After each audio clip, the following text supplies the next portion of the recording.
Namanya Muhammad Syukur Mandar. Sudah lama saya perhatikan artikulasi politiknya, selain jernih juga kuat sih.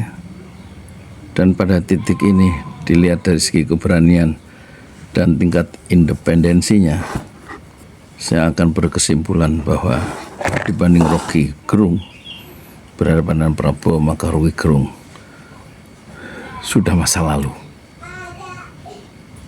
Bintang langit zaman sekarang adalah Muhammad Syukur Mandar dan bukan Rocky Gerung. Kenapa? Rocky Gerung sudah masuk istana dan dia temannya Prabowo dan dia sudah dikooptasi oleh aura Prabowo.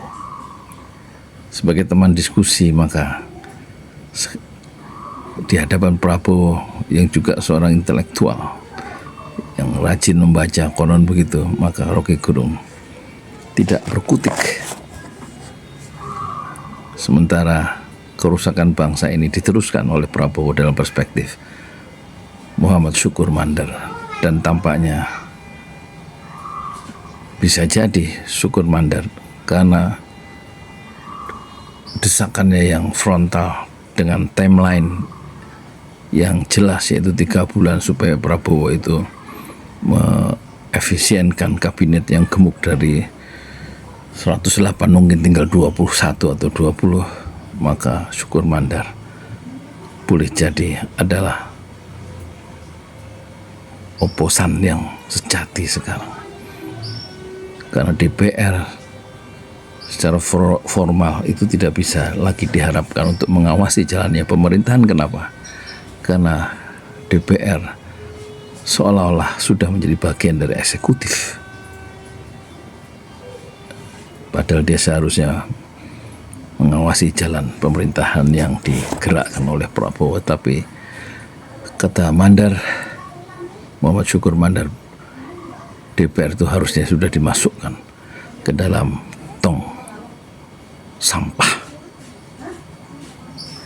Kalau ini diteruskan, cara kritik yang belak-belakan tajam dan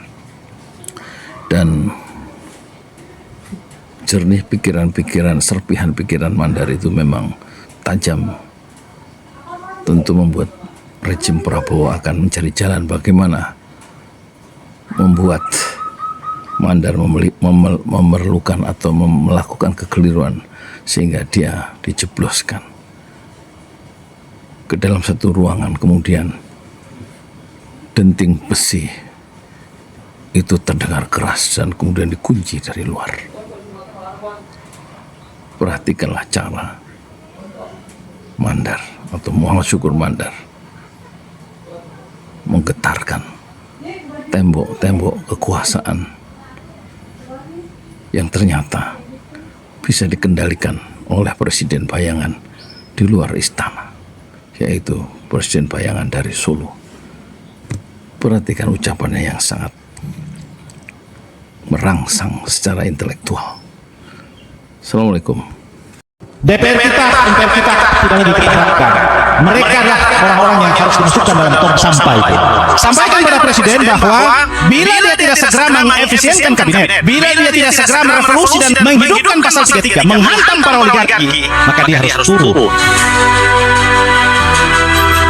Maka Presiden harus berhenti. Itu pilihan yang harus kita ambil sebelum Indonesia tinggal nama.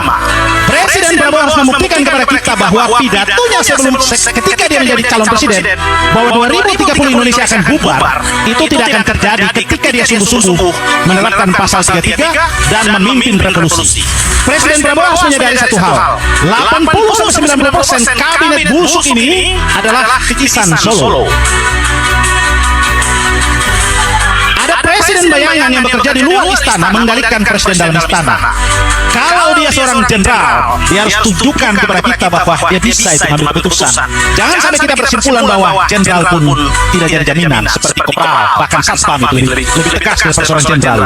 Akhirnya kita sipil harus mengatakan bahwa ada ada semacam tendensi bahwa ketika dia militer dia kuat, kokoh menjadi pemimpin, itu sesuatu yang omong kosong, tidak bisa kita percaya. Sebab faktanya ternyata sosok Jokowi lebih kuat daripada Prabowo, lebih kuat merusaknya. Tetapi Prabowo nampaknya akan lebih kuat lagi pukulannya untuk merusak.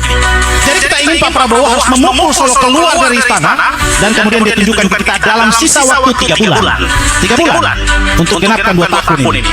Kalau dia tidak melakukan ini, maka mohon maaf Pak Presiden, kita harus berbaris dalam jumlah yang besar untuk mengingatkan Presiden dengan cara konstitusional. Sebab kenapa? DPR kita, MPR kita tidak lagi kita harapkan.